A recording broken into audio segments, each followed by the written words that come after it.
O Supremo Tribunal Federal inicia nesta segunda-feira os interrogatórios dos réus do chamado Núcleo 1, ou núcleo crucial da ação penal que apura tentativa de golpe de Estado.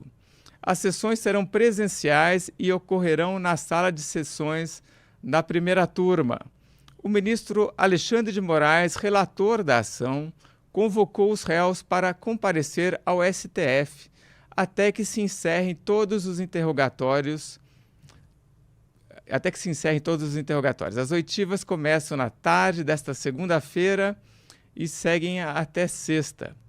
Os interrogatórios começarão com o réu colaborador, o tenente-coronel Mauro Cid.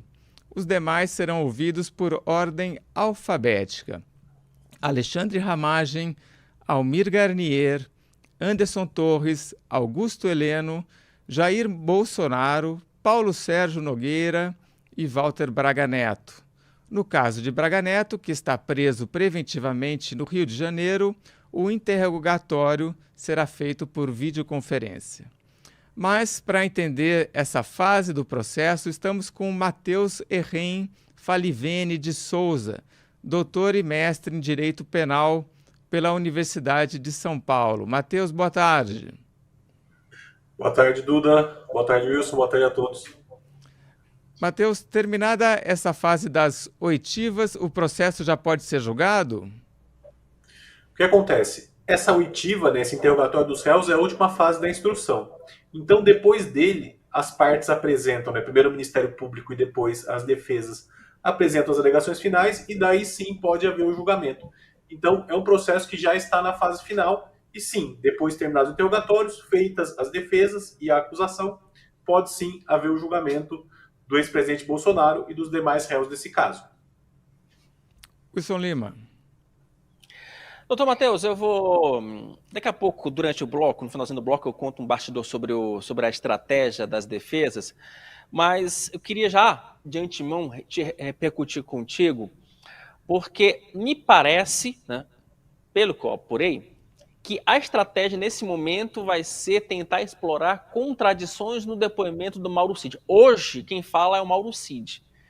E nesse interrogatório, e me corrija, por favor, se eu estiver cometendo algum erro processual, nesse momento, não só o relator ele tem direito a fazer perguntas, como as defesas têm direito a fazer perguntas, porque é o momento em que você consegue explorar as contradições dos depoimentos iniciais da fase de instrução processual da fase policial. Inclusive, há essa diferença, Uma coisa é a investigação policial e agora é a fase da instrução propriamente dita, em que você abre por contraditório. E falando sem contraditório, uma tática das defesas vai ser justamente explorar essas contradições do Mauro Cid nos depoimentos. Olha, mas você disse isso, mas não é bem isso. Você disse aquilo, mas isso aqui não representa necessariamente a verdade. O senhor, como especialista em direito penal, só acredita que essa seria, de fato, uma solução interessante para as defesas, para você tentar, num processo, tentar mais para frente, deixar claro que o Mauro Cid cometeu contradições ao longo da sua delação premiada e isso ter algum peso na hora, no ato do julgamento? Sim, com toda certeza. O que acontece? Aí, nesse caso, nós temos um réu colaborador, que é um indivíduo que é réu, mas também é testemunha por ser colaborador. Então, com toda certeza, as defesas dos demais réus vão tentar explorar eventuais contradições que surjam no depoimento desse colaborador para dizer, olha, ele mentiu, ele cometeu inconsistências, ele foi impreciso. Porque a delação premiada, como ela é construída aqui no Brasil, ela tem que ser muito objetiva, muito clara e sem contradições. Então é muito provável que as demais defesas, os demais réus, sigam esse caminho de buscar as contradições, porque havendo contradição, eventualmente essa delação pode ser anulada, e daí a acusação fica, digamos, com muito menos prova, fica muito mais enfraquecida nas provas, já que a acusação é, em grande parte, sim, baseada, fundamentada na delação do Mauro Cid. Matheus, agora uma pergunta. Que espaço os advogados de defesa dos outros réus vão ter para fazer perguntas ao Mauro Cid? Assim, tipo, é um espaço limitado? Assim, cada um tem direito a uma pergunta? Ou é uma coisa que pode se estender por vários dias, por exemplo?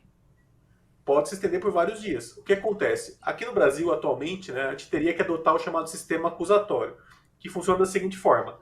Acusação e defesa perguntam, em regra, e os juízes, né, no caso, os ministros, perguntariam de forma suplementar. Tá? Então, o que pode acontecer num caso como esse? Vai ser dada a palavra para cada um dos advogados de defesa e cada um deles poderá fazer quantas perguntas quiser em tese.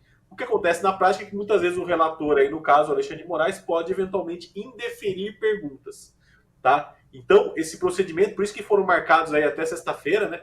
Porque o procedimento, essa interrogatória, em regra, pode demorar bastante. Eu digo, especialmente o do Mauro Cid, por conta da relevância digamos, da delação dele, e também do ex-presidente Jair Bolsonaro, eu acredito que seja um interrogatório longo também, porque provavelmente dali vão tentar extrair perguntas, extrair situações para absolvê-lo ou para acusá-lo definitivamente. Então, sim, demora bastante, é um procedimento complexo. As defesas podem adotar estratégias de perguntas de vários tipos, né? Desde tentar encurralar o Mauro Cid, ou tentar simplesmente perguntar e, digamos assim, sair pelos cantos, né? Ir por outros caminhos. Então, a gente vai ver hoje, né? Vai ver por meio aí da divulgação qual estratégia que cada defesa vai adotar, mas acredito que sim, vai demorar vários dias, porque realmente é um procedimento complexo, são muitos réus e o caso também é muito relevante. Wilson. Doutor, uma última perguntinha, uma questão mais pontual. Acho que o Duda vai até... Vamos trazer um pouco, né? Nós que somos mais antigos, né, Duda? A gente acaba recordando dessas situações. Eu lembro que na fase da instrução penal, por exemplo, da Lava Jato, o juiz Sérgio Moro, então o juiz Sérgio Moro, ele ouvia o réu, mas eu não lembro de ele deixar os demais réus de determinados processos aguardando a manifestação do réu que ele estava ouvindo. No caso do Supremo, dessa vez não. O que vai acontecer? O Alexandre de Moraes decidiu que o réu vai ser ouvido e os demais vão acompanhar esse depoimento deste determinado réu. Doutor, esse procedimento dos demais réus acompanharem na mesma sala é um procedimento comum ou não? Não, não é comum. O que acontece?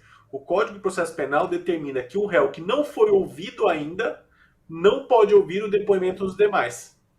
Isso é o que o Código de Processo Penal determina. Então, o Sérgio Moro, quando fazia isso, em tese, estava seguindo o que determina o Código de Processo Penal. Então, você tira o réu da sala, se ele já foi ouvido, ele pode ouvir o próximo que será ouvido. Agora, se ele não foi ouvido, ainda ele não pode ouvir o outro. Porque a defesa pode, o advogado pode, mas o réu em si não. Porém, aí, nesse caso, considerando as circunstâncias, considerando que vai ser um interrogatório que não vai ser feito numa sala de audiência, vai ser em plenário, daí decidiu-se que sim, os réus podem ouvir, até porque mesmo que não há prejuízo. Inclusive, a lei, nosso Código de Processo Penal, ele é antiquado nisso, porque o ideal seria que o réu ouvisse, porque não tem prejuízo, e inclusive favorece o direito de defesa aí de uma pessoa que é acusada.